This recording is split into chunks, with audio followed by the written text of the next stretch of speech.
Yeah, my name is Nick. I'm from England. My first time on Camino Portuguese. I've done quite a few Caminos before because we're always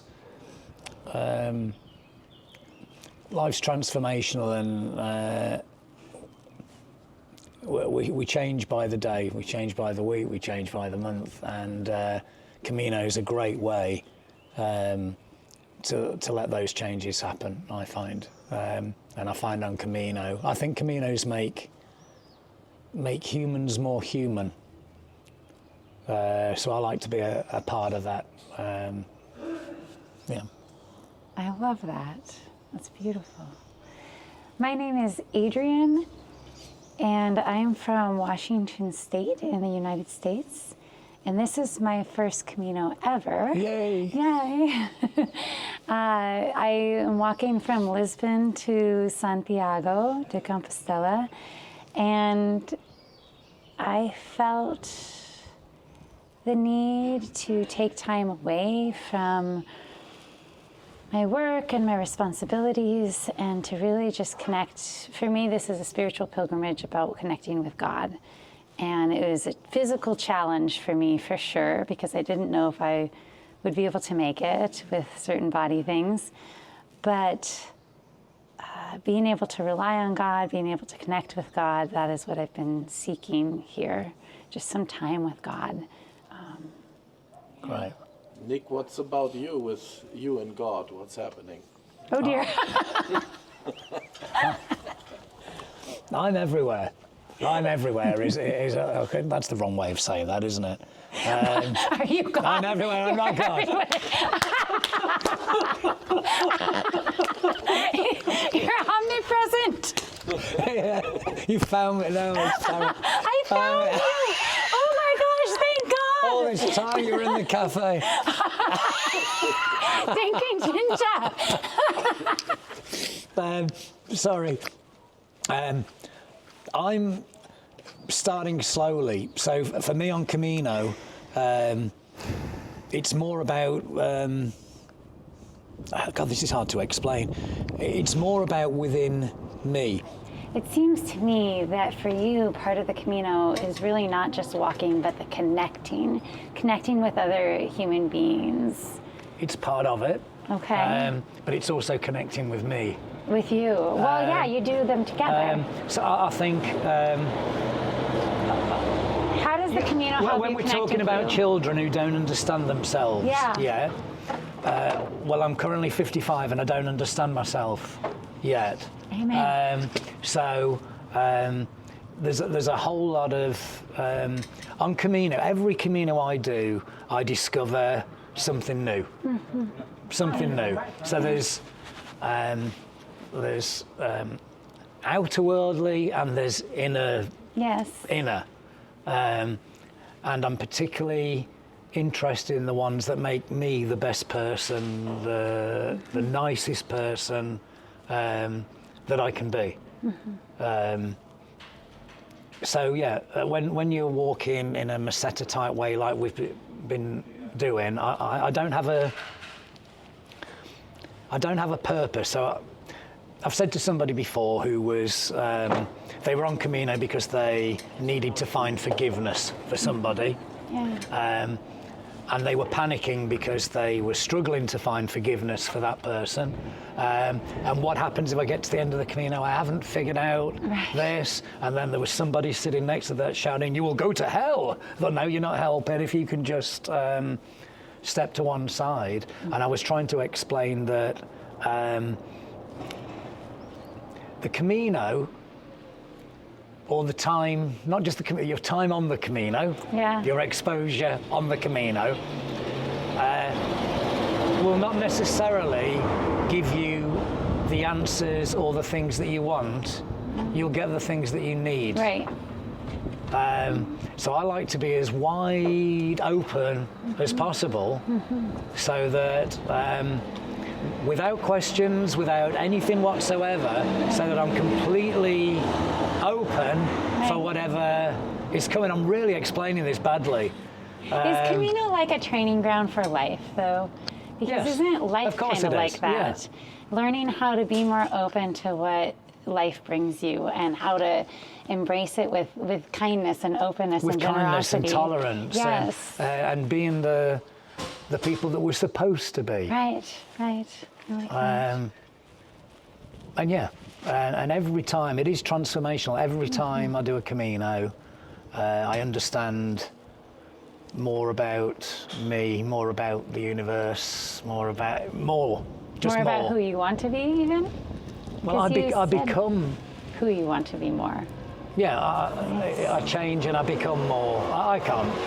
It must be that cherry thing that you gave me. I'm struggling to.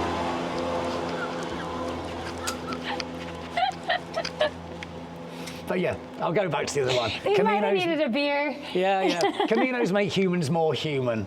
Caminos make people nice. And now, can you imagine if everybody had that incremental change, would go back home and not reset into their busy lives and being closed off and not hearing a little knock at the door, so, you know, that they stayed open and passed that on to other people, the whole world would be going more in the right direction.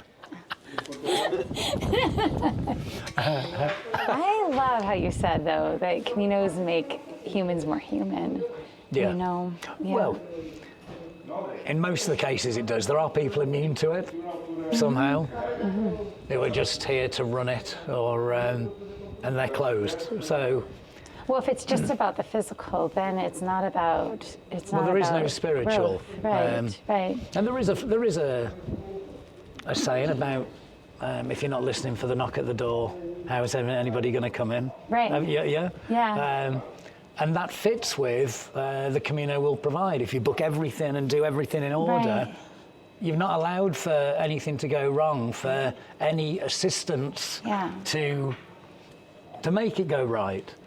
You're closing the options. Well, and again, how this makes the biggest impact in your life and then in the world is that it will transfer into your daily living. Yes. Right? It'll influence your daily living. That's what spiritual practices are all about. Whether it's a long-term experience like a Camino, or it's a once a week kind of experience like people going to some kind of worship, or if it's a daily experience of meditation or something. It's all about having it translate into, like you said, being a kinder person, more connected with your purpose in life. Absolutely. Yeah. And if I think of early Caminos, the first one was realising that I don't need a lot. Just the simple things, if you see it the right way, is all you need. How heavy was your first backpack? About 20 kilos or something ridiculous. How heavy was your first backpack? 16 kilos. First, now it's 8, only 8. Yes, 2.9. I started with 8 kilos, right? Because I think I started with 18 pounds. Is that 8 kilos? Yeah. 8 pounds is 3 kilos. I have 18 pounds. Oh, so 7 kilos, something like that then, yeah. So I feel like I'm starting well, yes. But that's how it blends. So the first Camino was, I don't need all this heavy stuff, I'm quite happy with less. Right. Then another Camino, I start realising that the Camino is kind of a parallel to life. And some people are rushing to get to the end. Right. Well, they don't do that so much in life, do they? Sometimes there are things to learn along the way where it might be worth going a bit slower and opening your eyes and listening and hearing some messages and things along the way. Then another Camino, I put the two together and realised, well, if the Camino is like a parallel of life and I'm happy on Camino with less things, less weight, maybe when I'm at home, less things and less weight. Yeah. Not only physically. That became, so less things on your mind, less worrying about not necessary things, gives you the capacity to be able to help more people because you're not self-centered thinking of all of these. So if you get rid of some weight, you've got the capacity to help other people carry some weight. Yeah. if that makes sense. Totally makes sense. Every Camino, this is what I mean, I'm fine-tuning, I'm learning something every year. Yeah. Well, every Camino I do a couple of years, that I think makes me what I should be, not what the world can make people. You can reset and be more what you should be. Well, yeah, it's a bit better. That explains it a bit better, I think. Often when I tell people that I'm a pastor, the first response is often, well, I'm spiritual and not religious. And I'm often wondering, what the world does that mean? Because I feel like I'm spiritual and not religious either, right? Because I'm not a pastor because I want to be a part of some institution. I'm a pastor because I want to be a part of a community who grounds themselves in a trust in something outside of ourselves that then transforms us to be able to make an impact in the world, a positive impact in the world. And I can do that more in community. Community helps me be accountable to my faith. It helps me connect with it. Without that community, I tend to fall away. And so for me, spiritual is very connected to, well, community and connectedness in general. To me, spiritual is feeling deeply connected to that which is greater than ourselves. Some people call it Allah, some people call it Buddha, some people call it God, some people call it the divine, but also more deeply connected to all of creation as well, the entire universe. Right. And then, like you said, to myself as well. Because there's so much depth, not just in the universe, but also in ourselves. There's church in here too. Right. And I believe God is everywhere. And so for me, it's all connected. So to me, being spiritual is about being connected. And there are different practices that we can partake in to help us feel connected. And somebody said, what are you going to, all these questions about what you're going to get out of the Camino or what you're looking for, and I have not found a succinct way to answer the question. I think I'm just on the journey. It'll be a surprise. Right? Yeah. And I'm open to that. Yeah. But what I told people that I suspected was that I would feel a greater sense of connection, not specifically with one person or one place or one being, but broadly with all that is. And I thought that I would probably find that in the Camino. And I think that is indeed happening. I mean, it happens when you look across the fields and you see the beauty, when I get to the ocean, I mean, that always happens for me at the ocean. So, I don't know if I did not answer that succinctly either, but I guess for me, being spiritual is about being connected. People say that the French way is in 3 stages: body, mind, and spirit. I love that. Soul or spirit, whichever way you want to say that. So the first bit is challenging, it's going over hills, so that's the body part. Then comes the meseta, where it's days of looking at the sky, flat land.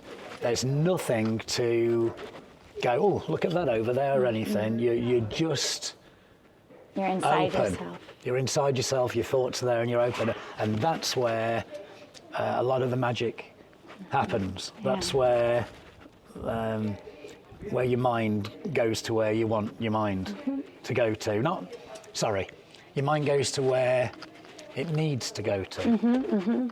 Not necessarily your reason, but for me that happens there. And when you're walking, the sun's coming up behind you, you're just looking at those skies ahead, and you realise just how tiny, not insignificant, but tiny. And you realise the whole,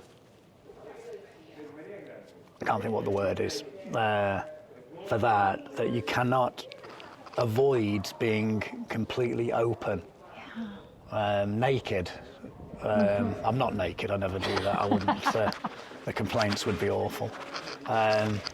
But you know, I understand what you were saying as well when people say spiritual but not religious. I think they're frightened. So, Especially when they hear the word pastor, it tends to freak people out. and you know, there are people who they're spiritual, but they're not. It's like saying I'm a football player, but I don't play for any particular club. Right. I think, Right. and they're frightened to say a club in case that's not the right answer. Right. Yeah, you know. Or in case you're identified with a club. Yeah, with I a, wanna be in a well, club. these are, and I joined that one, and then that split into two, and now I don't know which. Can I follow up on something though? Yeah. Because you said body, mind, and spirit, Yeah. and it sounds so. Okay, was sorry, I didn't explain. Okay, yeah, so we've done body and mind. now body However, and mind. sort of drifted into We then spirit. get into Galicia. Now, I think some people put the soul spirit thing originally because that's where Santiago is and all of that thing, but that's not what I see. I see that you've gone through the hardships, you've gone way out of your comfort zone, so you're then vulnerable. You laid yourself bare. You've then gone bare into the.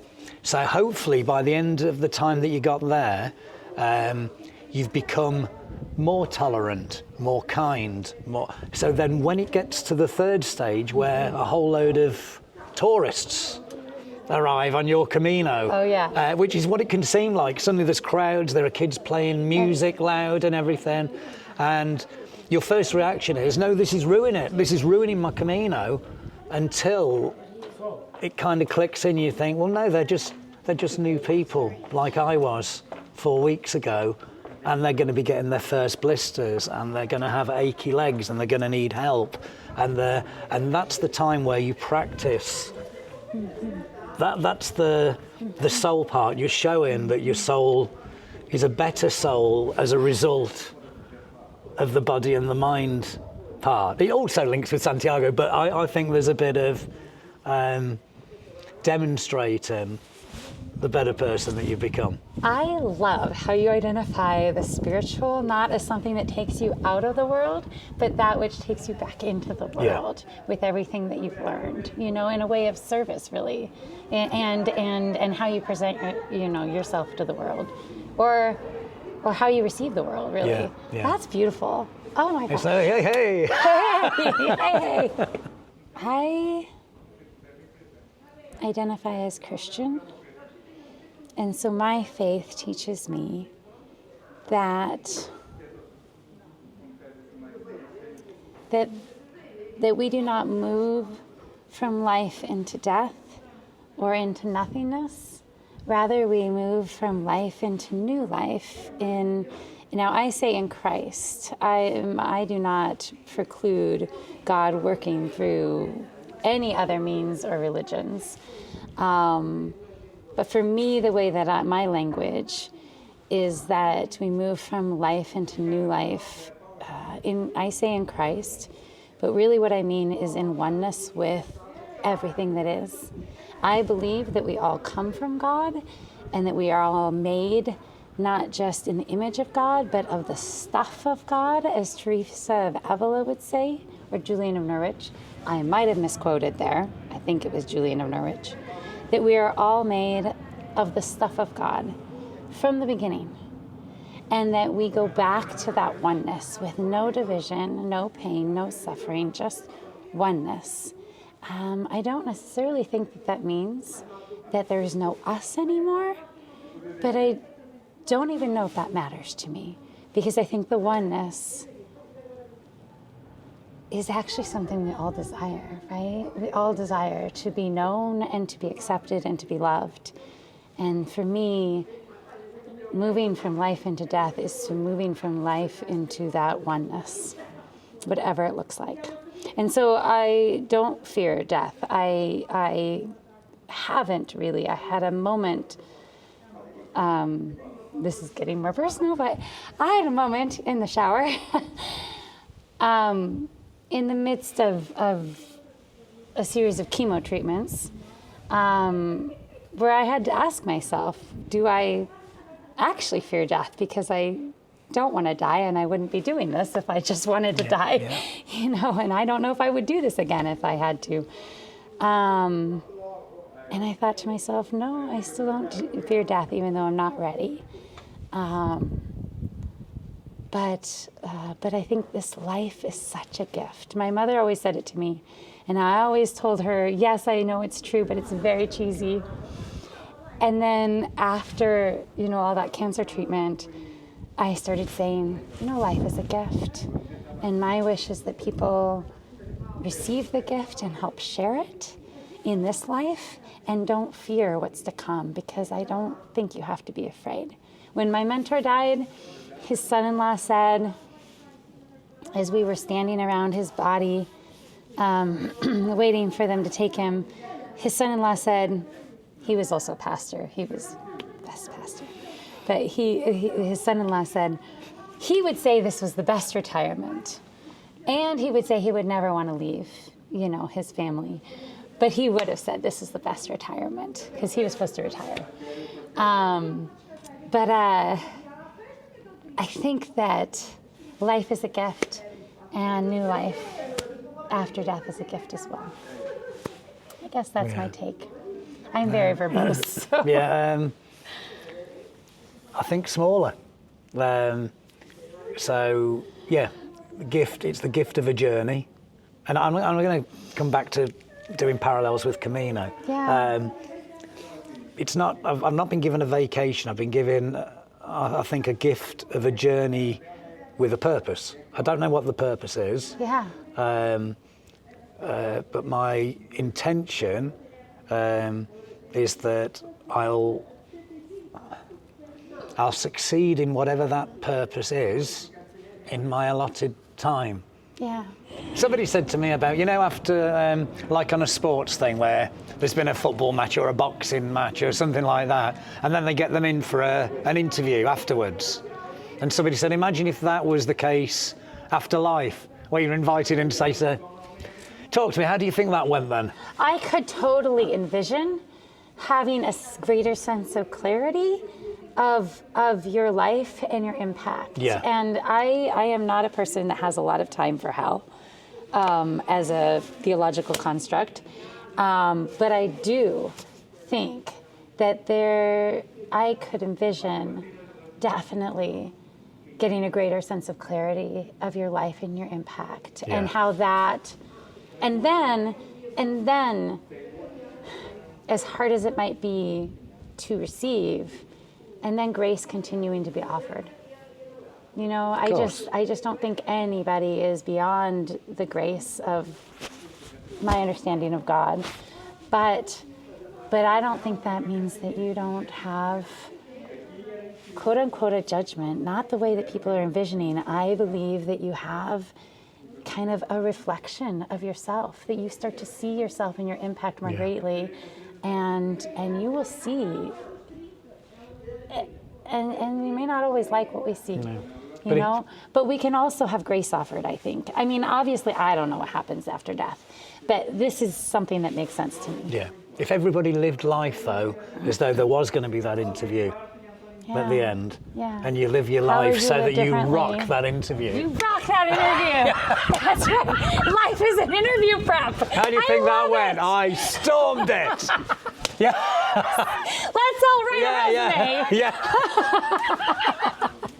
Life is an interview. Oh, my mom's gonna love that. I love that.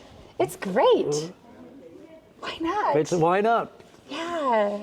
Because think about it. Like, would you really want to tell your story to someone that you care about? You know, that you respect. Yeah. You know? Although, make that as good as you can. One of the things I loved about my mentor was he has seen me at my worst, and he's seen me at my best, and he still believed in me. And not that he was God, he would be rolling in his grave if I said that. But I believe God is like that, right? God sees us at our worst and our best, and God says, I still love you, you know, and I still believe in you to make an impact that you're talking about. And it's not going to be perfect, and you may not get done with everything But you as want to long get as done. we're trying. We're trying. That's right. We're on the journey. Yeah. Yeah. And we don't And it know how will. long we have, so we just No. have to make every day count. And in the same way, there are people who are bailing out of Camino right now. They couldn't do it. It Right. wasn't for them. Right. Maybe they were never supposed to get any further than that. Maybe that's the learning lesson that they've got from there.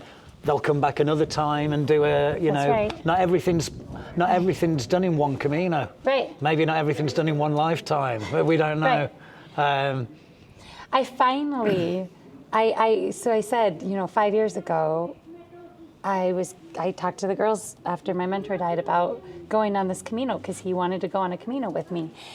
And finally, I was planning it, and I'd asked my church for a sabbatical for 3 months, which I, would never have imagined just doing this just for myself, just taking a break.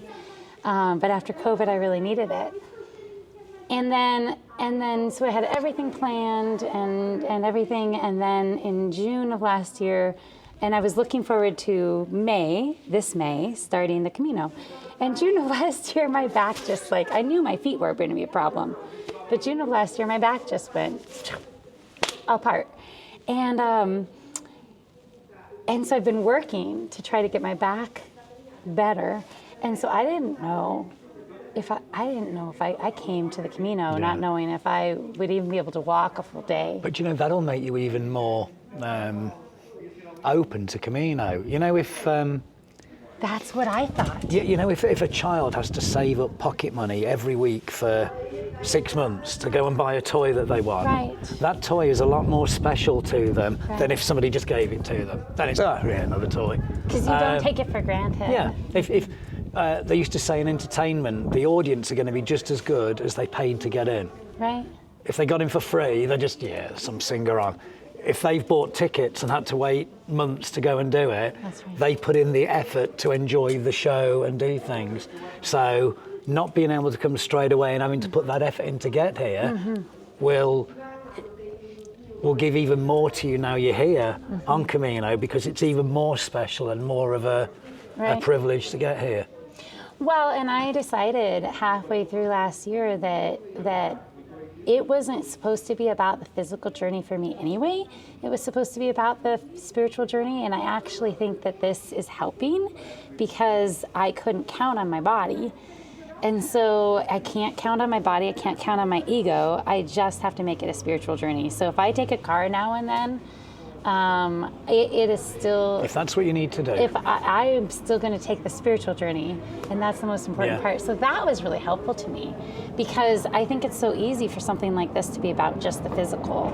And like you said, whatever spiritual means to you, there's something deeper than just the physical at work here. And sometimes you have to pull the rules away. So I've met a priest before who was that locked into his rules that he was almost losing track of the entire message of what was going on. He was more like a holy auditor than a... Oh, yeah. He was closed to everything, judgmental, all the wrong sort of things, because rules got in the way. Yeah. And sometimes rules can make things easier, and it can give us a handrail to hold on Right. to, but sometimes they get in the way too. Right.